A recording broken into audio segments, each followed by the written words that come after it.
오늘부터 제가 여유가 될 때마다 어떤 통로를 통해서든 기독교 신앙에 관한 질문이 들어오면 5분 이내로 최소한의 논리적 설명을 하는 그런 영상을 올려보고자 합니다. 그래서 오늘 처음으로 답할 것은 바로 예수님의 동정녀 잉태에 대한 설명입니다. 동정녀 잉태. 곧 예수님은 남자를 알지 못하는 처녀에게서 성령으로 잉태되어 태어나셨다는 것인데요. 왜 그러셔야 했는지 이것을 죄에서부터 시작해서 설명하도록 하겠습니다. 여러분, 성경이 말하기에 이 세상의 모든 사람은 다 죄인입니다. 두 가지 의미로 그러한데요. 첫째로 하나님이 원하시는 의로운 상태에 미치지 못하기에 죄인입니다. 그래서 성경은 태어날 때부터 모든 사람이 죄인이라고 하죠. 의로운 상태로 태어나지 않는다는 것입니다.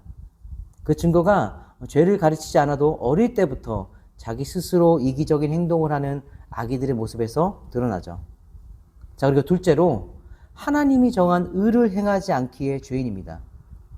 우리 사람은 행동뿐만 아니라 생각으로도 하나님의 의를 잘 행하지 않아요.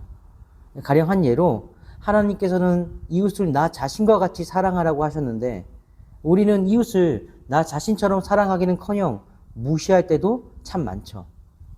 자, 그리고 사람들의 그 모든 죄는요, 궁극적으로 하나님을 대적합니다. 세상을 지은 온 세상의 주인이신 하나님의 기준과 법을 어기는 것이니까요. 사람들의 죄에 하나님은 어찌 보면 피해자인 거예요. 자, 그런데 여기서 큰 문제가 생깁니다. 죄를 지었다면 당연히 죄 지은 자 쪽에서 그 죄값을 갚아야 하는데 그 죄값은요, 죄의 피해를 당한 피해자의 가치에 따라 달라집니다. 가령 길가를 걷다가 우리가 개미를 죽였다고 할 때와 길가를 걷다가 사람을 죽였다고 했을 때 그 죄값이 같을 수 있습니까? 그럴 수가 없죠. 사람을 죽였을 때의 죄값이 훨씬 큽니다. 죄를 당한 피해자의 가치에 따라 죄값이 정해지는 것은 너무 당연한 것이죠. 자, 그렇다면 우리 사람의 모든 죄값도 당연히 우리로부터 죄의 피해를 당한 하나님의 가치를 따라 정해져야 하겠죠. 자, 그런데 어떡합니까? 성경은 그 하나님의 가치를 그야말로 무한하다고 알려주거든요. 우리 사람 쪽에서 죄값을 갚아야 하는데 그 하나님의 가치만큼 갚아야 한다는 거예요. 그런데 여러분, 우리 사람이 과연 그런 죄값을 갚아낼 수가 있겠습니까? 온 인류를 다 모아도 하나님의 가치를 도무지 낼 수가 없습니다. 자, 그래서 성경은 죄값을 갚지 못한 온 인류가 하나님의 진노 아래에 있고 그 진노를 영원히 받아야만 한다고 말합니다. 무한한 죄값을 갚지 못하니까요. 곧 여러분, 우리의 그 죄값을 갚기 위해서는요, 하나님의 가치를 가진 사람이 반드시 필요합니다. 그리고 심지어 그 사람은 죄가 없어야 합니다. 그래야 다른 사람의 죄값을 대신 짊어질 수가 있으니까요. 자, 그리고 여기까지 정리하면 우리는 비로소 알게 됩니다. 우리 사람의 하나님을 향한 죄값을 갚기 위해선 바로 이런 조건의 사람이 필요하다는 것을요. 첫째로, 죄가 없는 사람이어야 하고, 둘째로, 그 사람이 하나님의 가치를 가져야 한다는 것. 자, 그런데 그런 조건의 사람이 우리 중에서 도무지 나올 수가 없기에 이를 심히 안타까우신 하나님께서 직접 보내주시게 됩니다.